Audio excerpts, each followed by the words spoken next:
Peter James Higginbotham was born inconveniently late at night on the 6th of January 1972 in the posh part of Wigan, Lancashire, weighing 10 pounds and 12 ounces. In his early days he was known for the folds of fat in his joints, a true sign of a loved baby. A sensitive boy, always in touch with his feminine side, trying out all sorts of lady outfits in his youth. He had a keen love of holidays, including the one picture here with Jill to, wait for it, Lanfwerpulth Gwynglf Gogeru Quingarobluf Clantisilio Gogogog. Peter successfully gained a scholarship to Bradford Grammar, at which point his mother rebranded him to her maiden name of Marshall in order to save Junior from the teasing that the word bottom might have entailed, at the same time denying him the nickname Higgy. He has his periods where he's growing into his looks, and periods where he can only be described as absolutely gorgeous. His claim to fame was roadieing for international rock group Radiohead. What a ribbing he got from the band when he struggled to finish his second pint of Guinness. Rock and roll. When he eventually left Yorkshire for Manchester University, he would learn that drinking was a volume game rather than a speed one. He still missed Nicola, but temporarily moved on. Nicola Suzanne Sutcliffe was born to Stephen and Pamela on the 19th of July 1972, weighing a more palatable 9 pounds 13 ounces. With well-developed lungs and vocal cords, two physical assets that would become bionic in later life. At a very early stage, people recognised how buoyant her pillar-like cheeks actually were, and Nicola, mirroring young Peter, had similar folds in her joints, a direct result of overfeeding. Meanwhile, the academically gifted Nicola had departed Calder High School in Maidenroyd, as she was bullied for being too beautiful, and found herself at Bradford Girls' Grammar School. Famed for her striking strawberry blonde hair, she was fondly nicknamed the Ginger Sphinx. Subsequently, Nicola smashed the entrance exams for beauty therapy at the very prestigious Lillian Maughan School of Beauty in Stockport, graduating with a record 98% in her hair removal module. Shortly afterwards, she left the beauty trade to work in the family business. Whilst Nicola and Peter had both developed a strong attraction for each other during Christmas drinks parties from the age of 9, this is where things started to get serious, mainly for Peter. When he saw this girl slinking around Hebden Bridge railway station, it reminded him of T'Pau's Carol Decker. He often watched China in Your Hand on loop from his bedroom. Peter was so intoxicated by her beauty that he felt it right to make a short entry into his diary, declaring a need for the nubile young Nicola. But he chose to keep his powder dry. Peter then devoted his 20s and 30s to progressing his career and generally pleasing the ladies, starting with a first-class honours degree in geography and geology, which concerned Len and Peter, as the certificate said, a 2-2. By his late 30s, still playing the field, Peter was known to many as Cheshire's finest, or Cheshire's answer to Cliff Richard. Peter quickly shook off the latter due to the BBC investigation, but he was still desperately seeking his Sue Barker. Nicola, meanwhile, got together with Craig, a very famous Halifax town player. She became a mother of two beautiful children, Kate and William. The eldest, Kate, was seriously overfed, clinically obese, history repeating itself. Nicola was no ordinary wag though. She dragged an injured Craig from the injury table and suggested homeopathic therapy. Partially for the sake of Craig's career, but mainly as she was missing the appearance bonuses. Thankfully, TV's Michael Aspel chronicled this episode of exemplary whiffery on ITV, and it has survived to this day for us to monumentally take the piss out of. Lorraine spotted one written on Oldham Football Club headed paper. Nicola Fleming had written to her on behalf of her injured husband Craig.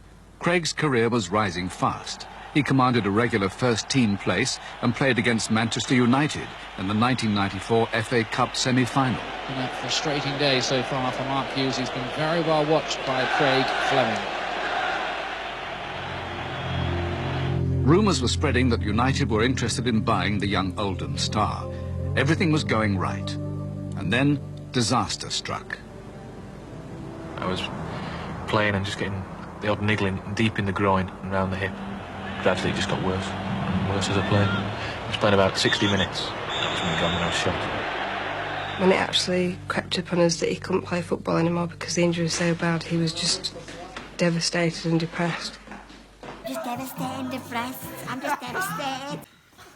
I'm just devastated and depressed. I'm just devastated and depressed. I'm just devastated and depressed. Give me a minute. I'm just devastated and depressed. I'm just devastated and depressed. Nicola was also lucky enough to visit number 10 with Delia Smith, where she had afternoon tea in number 11 with Gordon Brown's wife. She wasn't keen. And spent a penny on Margaret Thatcher's loo. She was keen. Tony Blair also waved hello, apparently. Nicola and the kids lived in Norwich for nearly 17 years in the end. Thankfully, she didn't pick up the accent, but she did make many lifelong friends, many of whom are here today.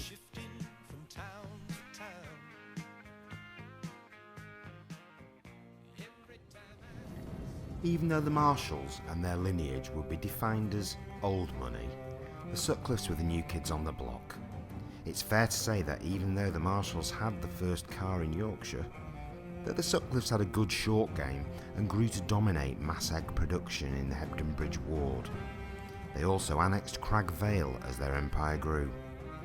This was akin to the Kennedys and the Bushes of the Calder Valley, two legendary industrialist dynasties that were destined to unite at some point. A little like a poor man's Game of Thrones. I know that the wildlings are brave. You know nothing, Jon Snow. After finding marital freedom, Nicola decided to fulfill her destiny and hunted Peter down on social media. As some former military friends described, like a cruise missile, and invited herself to his 40th party in Wales, where she became acquainted to many of his close and her future friends. After a few trips via Norwich International Airport, where Peter met her North Norfolk frequenting friends, they eventually went exclusive. What had been obvious to the Calder Valley for decades had finally come home to roost. The union, now referred to as Marcliffe, had become forged. After some heavy courting, Peter decided to seal the deal. He took Nicola to their beloved Burgundy in his 4-year-old Audi estate, armed with a large diamond stowed on board. The night he earmarked for the big question ended in a mild argument, and Peter changed his mind and drove the woman and the diamond back to the United Kingdom. Still committed and ever the romantic, a couple of months later he did the deed on a small decking area in his backyard in Altrincham, which Nicola referred to as a courtyard garden. The backyard took place to some serious serenading. Till now, I always got by on my own. I never really cared till I met you. And now it chills me to the bone. After the engagement, he was pictured looking strong and masculine with his fiancée. It can only be said that Nicola looked like the cat that got the cream. She had finally snared her man.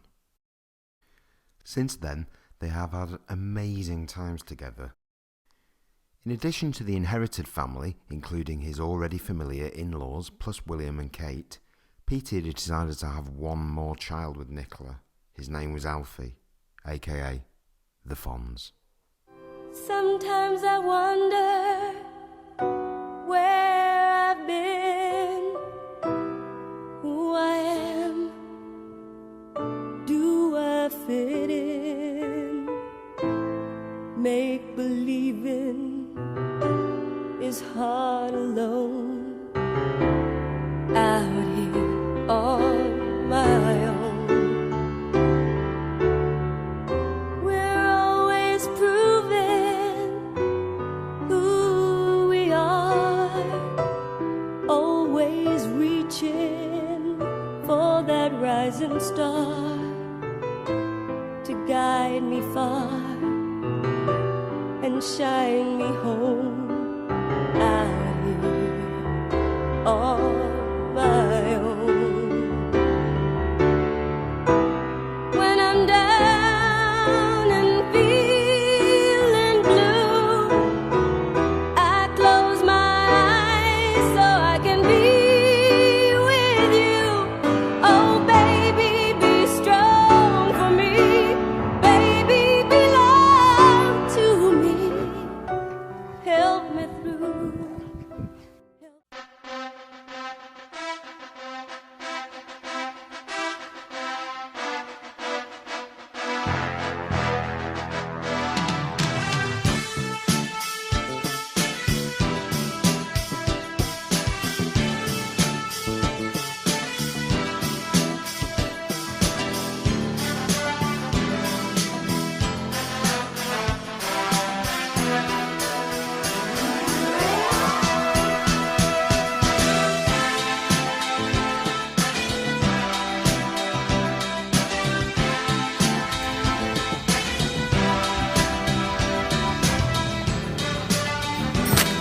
Oops.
Nicola would have loved to have met my father, Peter.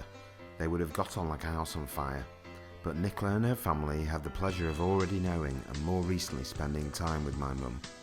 And whilst I was looking through my photos, I came across a couple of messages that Mum had taken thought to write before she passed away, wishing us luck.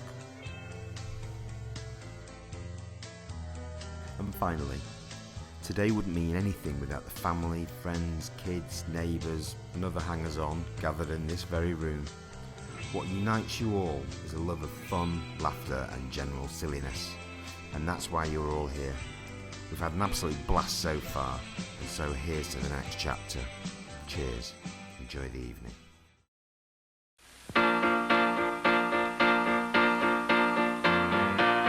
Thank you for being a friend.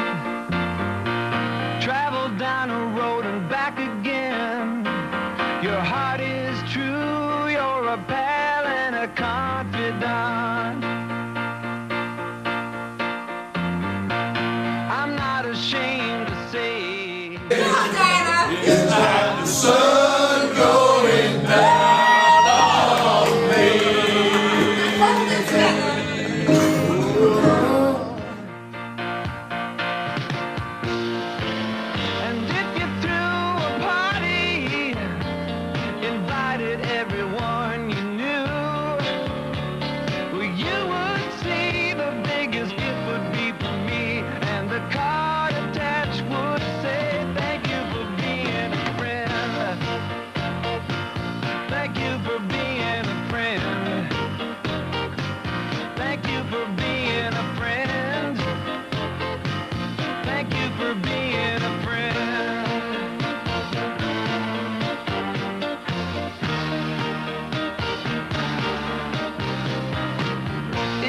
A car you lack, I surely buy you a Cadillac.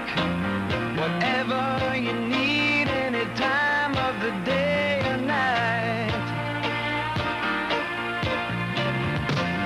I'm not ashamed to say, I hope it always will stay this way. My hat is off, won't you stand up and take a bow?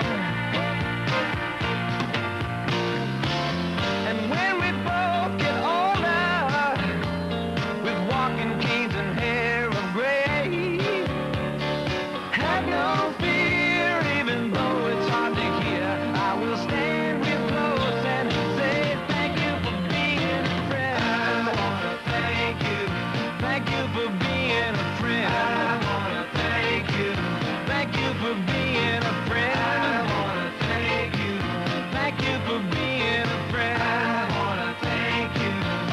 Let me tell you about a friend. I wanna thank you for being a friend. I wanna thank you for being a friend. I wanna thank you for being a friend. And when we laugh and float away into the night, the Milky Way, you'll hear me call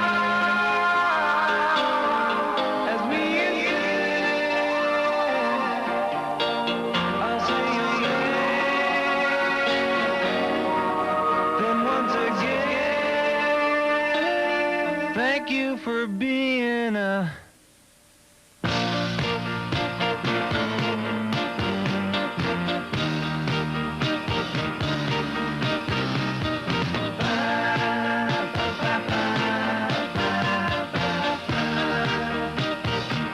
Thank you for being a friend. I wanna thank you for being a friend. I wanna thank you for being a friend. I wanna thank you for being a friend. People, let me tell you about a And that's enough now.